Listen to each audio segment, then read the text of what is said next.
Nature Mantra BP sugar thyroid reversal nature మంత్రతో సాధ్యం.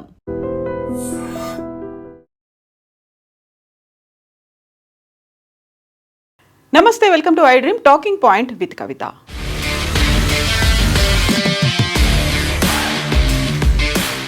ఇరవై 22 మంది మరణానికి కారణమైనటువంటి బస్ ప్రమాదం జరిగి 24 గంటలైతే గడిచిపోయాయి. ప్రమాదం అనగానే అనుకోకుండా జరిగేది, మనకు తెలియకుండానే జరిగేది, ఎప్పుడు ఎలా జరుగుతుందో తెలియకుండా జరిగేదాన్నే ప్రమాదం అంటాం. బట్ ఈ ప్రమాదం వెనకాల 5 ఖచ్చితమైనటువంటి కారణాలు ఉన్నాయి. ఆ 5 కారణాలు ఏంటి, ఇందులో ఎవరి నిర్లక్ష్యం, నిర్లిప్తత, ఉదాసీనత కనిపిస్తోందో చూద్దాం. బోల్డ్ అంతా మీడియాలో, సోషల్ మీడియాలో వైరల్గా సర్క్యులేట్ అవుతున్నాయి ఈ 5 అంశాలకు సంబంధించి. 5 కీలకమైనటువంటి అంశాలు. ఫస్ట్ మనం చూసుకోవాల్సింది, బస్కి సంబంధించినటువంటి ఫిట్నెస్ ఉందా, ఇన్సూరెన్స్లు ఉన్నాయా, ఎక్కడ రిజిస్టర్ అయింది అనే దాంతో చాలా కీలకంగా మారింది. DD01N9490 అనేటువంటి ఈ వెహికల్ డామన్ అండ్ డయ్యూలో రిజిస్టర్ అయింది. ఆల్ ఇండియా పర్మిట్ ఉన్నటువంటి వెహికల్ ఇది. పర్మిట్ వ్యాలిడిటీ అనేది 2028 5th ఏప్రిల్ వరకు ఉంది. బట్ ఫిట్నెస్ వ్యాలిడిటీ అనేది ఆల్రెడీ అయిపోయింది. రిమెంబర్ దిస్, దీనికి ఫిట్నెస్ వ్యాలిడిటీ అనేది లేదు. 25th అంటే 2025 మార్చ్ 31 కల్లా దీనికి ఫిట్నెస్ అయితే అయిపోయింది. ఇక ఇన్సూరెన్స్ వ్యాలిడిటీ కూడా లేదు. 2024 ఏప్రిల్ 20 కల్లా ఈ ఇన్సూరెన్స్ వ్యాలిడిటీ అనేది కూడా పూర్తయిపోయింది. ట్యాక్స్ వ్యాలిడిటీ అనేది కూడా 31 మార్చ్ 2024కి అయిపోయింది. పొల్యూషన్ వ్యాలిడిటీ అనేది కూడా 2024 ఏప్రిల్ 2కి అయిపోయింది. ఆ తర్వాత ఈ పర్మిట్లు కావచ్చు, మిగతా అన్నిటికి సంబంధించి కంప్లీట్గా వయలేషన్ ఉంది. పర్మిట్ వ్యాలిడిటీ మాత్రమే ఉంది, అది 28 వరకు ఉంది, అంటే 3 ఏళ్ల పాటు ఉంది. సో ఫిట్నెస్ లేదు, ఇన్సూరెన్స్ లేదు, ట్యాక్స్ వ్యాలిడిటీ లేదు, పొల్యూషన్ వ్యాలిడిటీ లేనటువంటి ఈ వెహికల్ని రన్ చేశారు. అందులోనూ ప్రధానంగా లిస్ట్ అనేది ఇచ్చారు. ఇందులో 40 కెపాసిటీ ఉంటుంది, 42 కెపాసిటీ ఉంది, రిజర్వ్ అయినటువంటి 40, ఆ తర్వాత అన్రిజర్వ్ 2 ఉంటే ఒక పర్సన్ మాత్రం రిజిస్టర్డ్ కాకుండానే ఎక్కాడు. ఆ రిజిస్టర్ కాకుండా ఎక్కినటువంటి పర్సన్ ఎక్కడున్నారు, ఆయనకి ఏ సీటు కేటాయించారు, ఆయన ఉన్నాడా, హాస్పిటల్లో ఉన్నాడా, లేకపోతే తప్పించుకున్నాడా, దగ్ధమైనటువంటి ఆ బస్సులోనే ఆయన కూడా సజీవ దహనమయ్యాడా, ఇది ఇప్పటికీ అంతుపట్టని వ్యవహారంగా కనిపిస్తోంది.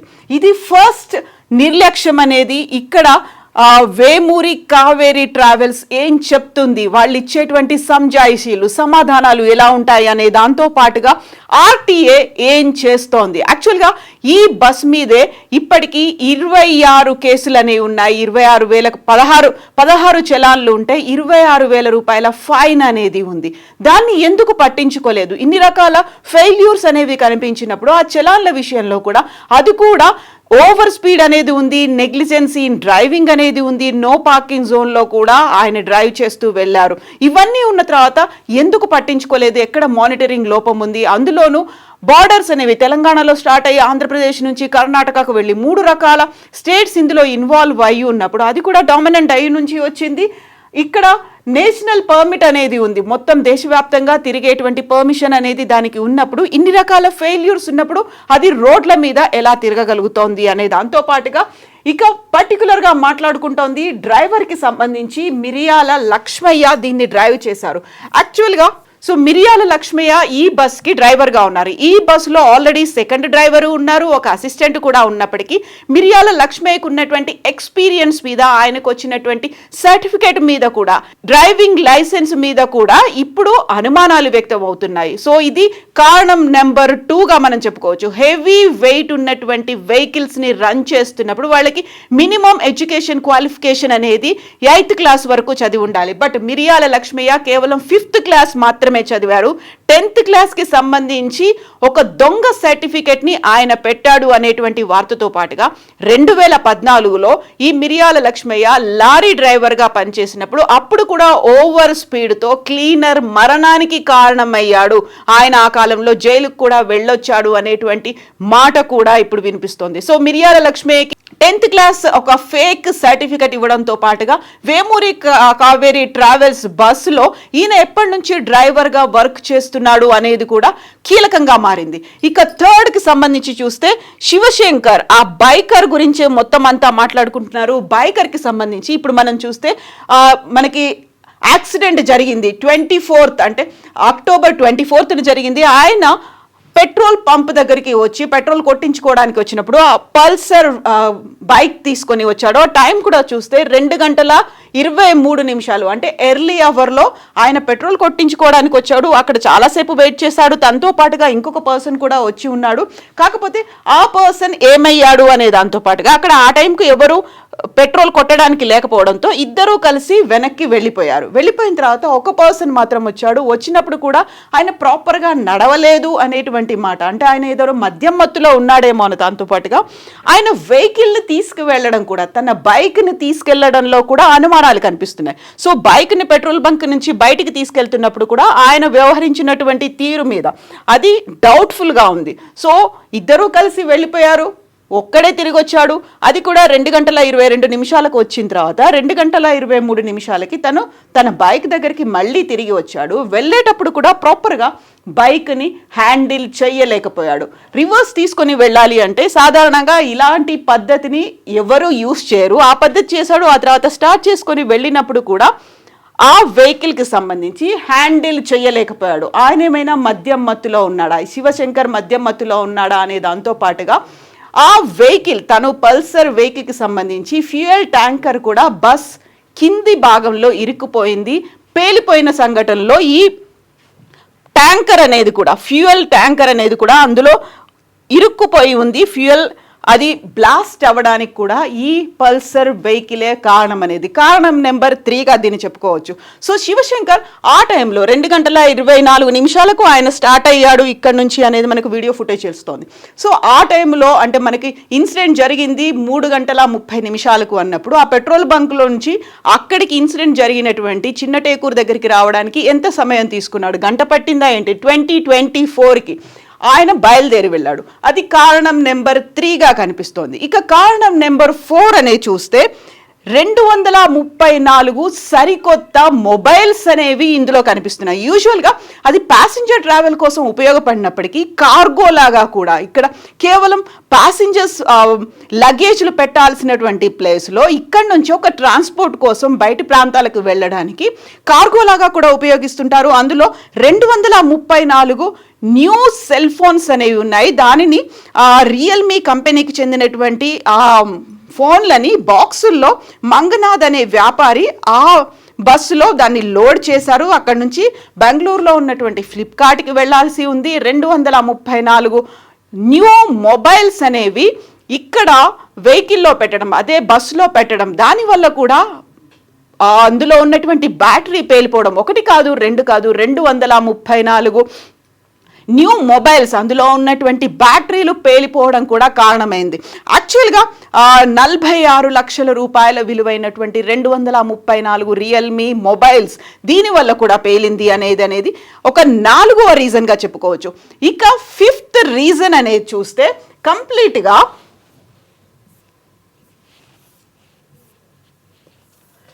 వెహికల్కి సంబంధించి కనిపిస్తోంది. 5th రీజన్ వెహికల్ ఓవరాల్ బాడీకి సంబంధించి. యాక్చువల్గా ఈ 42 మంది ప్రయాణించేలా ఉండేటువంటి ఈ వెహికల్ అది కూడా లేట్గా స్టార్ట్ అయింది. అందులో టైమింగ్ అనేది 9:30కి డిపార్ట్ అవ్వాల్సినటువంటి అవసరం ఉంది. 9:30కి అది స్టార్ట్ అవ్వలేదు. 9 గంటల జర్నీతో అది బెంగళూరుకి చేరుకోవాలి. బట్ అది వెళ్ళకపోవడం అనేది కూడా చాలా ఈ దారుణం జరగడానికి కారణమైంది. అందులోనూ లేట్గా స్టార్ట్ అయింది, ఓవర్ స్పీడ్తో వెళ్తోంది. At the same time bus బాడీకి సంబంధించి చూస్తే మనం కారణం నెంబర్ 5 కనుక చూసుకున్నట్టయితే బస్ బాడీలో ఎక్కువగా ఐరన్ని ఉపయోగిస్తే బరువు ఎక్కువ ఉంటుంది కాబట్టి ఆ స్పీడ్ని అందుకోలేవు. అందువల్ల అల్యూమినియంతో తయారైనటువంటి బాడీని పెడతారు. ఎట్ ద సేమ్ టైం అక్కడ ఉన్నటువంటి సీట్లలో కూడా ఒక ఫైబర్ కంటెంట్తో పాటుగా స్పాంజ్లు అనేవి ఉండడం వల్ల ఈజీగా అది మంటలు వ్యాప్తి చెందడానికి ఉపయోగపడుతుంది. అండ్ డ్రైవర్ దగ్గర కూడా ఒక అలారం అనేది ఉండాలి, ఇలాంటి ప్రమాదాలు ఏదైనా సంభవించినప్పుడు అలర్ట్ చేయడానికి. బట్ అలాంటి ఫెసిలిటీ లేదు. At the same time emergency డోర్కి సంబంధించి అది ఏసీ కూడా ఉంది. అందులో విపరీతమైనటువంటి మంటలు వ్యాపించాయి. 2 నుంచి 3 నిమిషాల్లోనే ఈ సంఘటన జరిగినట్టుగా, బస్ మొత్తం మంటలకి అంటుకున్నట్టుగా ఫోరెన్సిక్ నిపుణులు అయితే అంచనాలు వేస్తున్నారు. సో ఓవర్ స్పీడ్తో వెళ్ళినటువంటి బస్ కింద శివశంకర్ తన బైక్తో వెళ్ళడం వల్ల అది గుద్దుకుంది. వెనకాల నుంచి వచ్చినటువంటి బస్ దాన్ని గుద్దడం వల్ల శివశంకర్ ఎగిరి పడిపోయాడు, అక్కడ చనిపోయాడు. ఆ తర్వాత ఆ వెహికల్ కూడా బస్ బాడీ కిందికి చేరింది. అలా 200 మీటర్ల దూరం ప్రయాణించింది. ఈ ప్రయాణించడంలో ఎగిసినటువంటి నిప్పురవ్వలతో బైక్ ట్యాంకర్ మంటలు అంటుకున్నాయి. ఆ తర్వాత అదే మంటలు బస్కి అంటుకున్నాయి. అలా 200 మీటర్ల దూరం వెళ్ళడం వల్ల విపరీతమైనటువంటి గాలి కూడా తోడవడంతో, అంత స్పీడ్తో వెళ్ళడంతో అంచనా వేయలేని పరిస్థితి. సో ఇమ్మీడియట్గా ఒక పెద్ద శబ్దం కూడా వచ్చింది అనేది. బైక్ ట్యాంకర్ పేలిపోయిందా, లేకపోతే బస్ ట్యాంకర్ పేలిపోయిందా? దీనికి తోడుగా 234 మొబైల్స్కి సంబంధించి వరుసగా బ్యాటరీలు కూడా పేలిపోవడం, వీటన్నిటి నేపథ్యంలోనే బస్కి అంత తీవ్ర స్థాయిలో మంటలు అంటుకున్నాయి. ఈ 5 కారణాల వల్ల, ఇందులోనూ కంప్లీట్గా ఏ ఒక్కరినో బ్లేమ్ చేయడానికి లేదు. అందులో ఈ డ్రైవర్కి సంబంధించి ఉన్నటువంటి ఇష్యూస్. సో మిరియాల లక్ష్మయ్య కంప్లీట్గా ఆయన అన్ఎలిజిబుల్ క్యాండిడేట్. యాక్చువల్గా డ్రైవ్ చేయడానికి తనకు కావలసినటువంటి సరైన లైసెన్స్ లేదు, దానికి క్వాలిఫైడ్ పర్సన్ కూడా కాదు. అదొక ఇష్యూ. అయితే సెకండ్ ఇష్యూ, అందులో ఉన్నటువంటి మెకానిజం అనేది కూడా ప్రాపర్గా లేకపోవడం. థర్డ్ ఇష్యూ, బైకర్ తాగి ఉన్నాడా, ప్రాపర్గా హ్యాండిల్ చేయలేదా, మేనేజ్ చేయలేకపోయాడా. అండ్ ఫోర్త్ వన్ ఏంటంటే 234 వెహికల్స్ ఉండడం. ఫిఫ్త్ వన్, దానికి సంబంధించి బస్ బాడీని బిల్ట్ చేయడంలోనే బయట చూడడానికి చాలా అందంగా ఉంది, చాలా పాష్గా కనిపిస్తోంది, రిచ్ అండ్ లగ్జరీ లుక్ కనిపించినప్పటికీ సేఫ్టీ మెజర్మెంట్స్ అనేవి తీసుకోలేకపోయారు అనేది. అండ్ వీటన్నిటికీ తోడుగా అక్కడున్నటువంటి ఆర్టీఏ కావచ్చు, 3 రాష్ట్రాల్లో ఏం జరుగుతోంది, ఇక్కడ బార్డర్స్ అనేవి మారినప్పుడు జరగాల్సినటువంటి ఇన్వెస్టిగేషన్ కావచ్చు, లేకపోతే వాటికి సంబంధించి తనిఖీ అనేది ఇప్పటిదాకా ఎందుకు జరగలేదు? ఒక మిస్యూజ్ అనేది అయితే జరిగింది. సో 2013లో ఇదే రూట్లో, అందులో అక్టోబర్ నెలలోనే వాల్వో బస్సు ప్రమాదానికి గురైంది, 45 మంది మరణించారు. ఇప్పుడు కూడా ఇప్పటికీ అంతుపట్టని వ్యవహారం. మిగతా ఎంతమంది మిస్ అయిపోయారు? 9 మంది మిస్ అయిపోయారని చెప్పినప్పుడు ఆ 9 మందికి సంబంధించి ఎవరున్నారు? అన్రిజిస్టర్డ్గా ఎక్కినటువంటి ప్యాసింజర్ పరిస్థితి ఏంటి? ఇప్పటికీ తెలియదు. ఫోరెన్సిక్ నిపుణులు అయితే వచ్చారు. అసలు ప్రమాదం ఎలా జరిగింది అని ఐడెంటిఫై చేయడానికి ఫోరెన్సిక్ నిపుణులతో పాటుగా అవశేషాలని ఐడెంటిఫై చేయడానికి కూడా. ఇమాజిన్, అసలు అక్కడ ఏ కండిషన్లోనూ ఎవరిని ఐడెంటిఫై చేయలేని పరిస్థితుల్లో బాడీలు ఉన్నాయి కాబట్టి దానికి కూడా మళ్ళీ ఫోరెన్సిక్ అంటే మిగిలిపోతే ఎముకలు ఏమైనా మిగిలిపోతే ఎముకల నుంచి DNA శాంపిల్ తీసి చేయాలి. ఆర్ఎల్స్ ఎముకలు కూడా గుర్తించలేని స్థితిలో బూడిదగా మారిపోయి ఉంటే దంతాల నుంచి శాంపిల్స్ తీసి DNA టెస్ట్ అనేది చేయాల్సినటువంటి అవసరం ఉంది. సో ఫోరెన్సిక్ అనేది అటు అక్కడ ఉన్నటువంటి ప్యాసింజర్స్ ఎవరెవరికి ఎలాంటి ప్రమాదం జరిగింది, ఏ సీట్లలో కూర్చున్నారు, ఏ ఫ్యామిలీ మెంబర్స్ అనేది ఐడెంటిఫై చేయడంతో పాటుగా ప్రమాదం ఎలా జరిగింది, దానికి ప్రాపర్గా క్వాలిఫైడ్ కానీ డ్రైవర్ వల్ల అయిందా, బైకర్ వల్ల అయిందా, బస్ బాడీ వల్ల అయిందా, లేకపోతే ఆ స్పీడ్ వల్ల అయిందా, ఫోన్లు పేలిపోవడం వల్ల అయిందా, వీటన్నిటికి సంబంధించి ఈ 5 కారణాలు చాలా కీలకంగా ఉన్నాయి. అండ్ వీటన్నిటికీ మించి ఉన్నటువంటి నిర్లక్ష్యం, కనిపిస్తున్నటువంటి నిర్లిప్తత, ఉదాసీనత.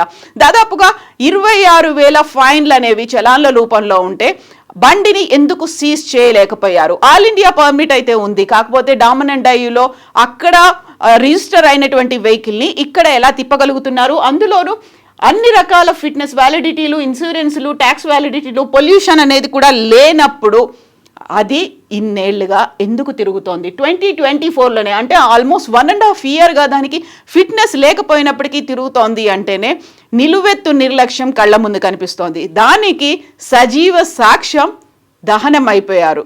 సజీవంగా దహనం అయిపోయినటువంటి ఆ ప్రాణాలు కుటుంబ సభ్యులు అడుగుతున్నారు. వీటికి ఆన్సర్లు ఎవరిస్తారు? ఇలాంటి సంఘటన జరిగినప్పుడల్లా ఇది మొదటిది కాదు, కాకపోతే చివరిది మాత్రం కావాలని ప్రతి ఒక్కరు కోరుకుంటారు. సో ఈ సంఘటన చివరిది కావాలంటే ఏం జరగాలి? ఎవరిలో మార్పు రావాల్సిన అవసరం ఉందో కామెంట్స్ రూపంలో తెలియచేయండి. నిజంగా ప్రస్తుతం ఉన్నటువంటి సమాజం దేనికి ప్రయారిటీ ఇస్తుంది? ఆర్థిక సంబంధాల చుట్టూ మాత్రమే తిరుగుతోంది. మళ్ళీ ఎన్నికలంగానే చాలా విరక్తి కలుగుతున్నాం. మంచి అనిపిస్తుంది కదా, లేడీస్ కూడా ఛాలెంజింగ్ జాబ్స్ చేసినప్పుడు చాలా బాగుంటది. ట్రాఫిక్ అసిస్టెంట్స్ గా నియమించిన ట్రాన్స్జెండర్స్ అందరితో సాల్యూట్ చేయించుకుంటున్నారు. ఫుడ్ డెలివరీ ఇవ్వటానికి వెళ్ళినటువంటి డెలివరీ బాయ్ అనిల్ పై కళ్ళ ముందు పిల్లల్ని కొట్టి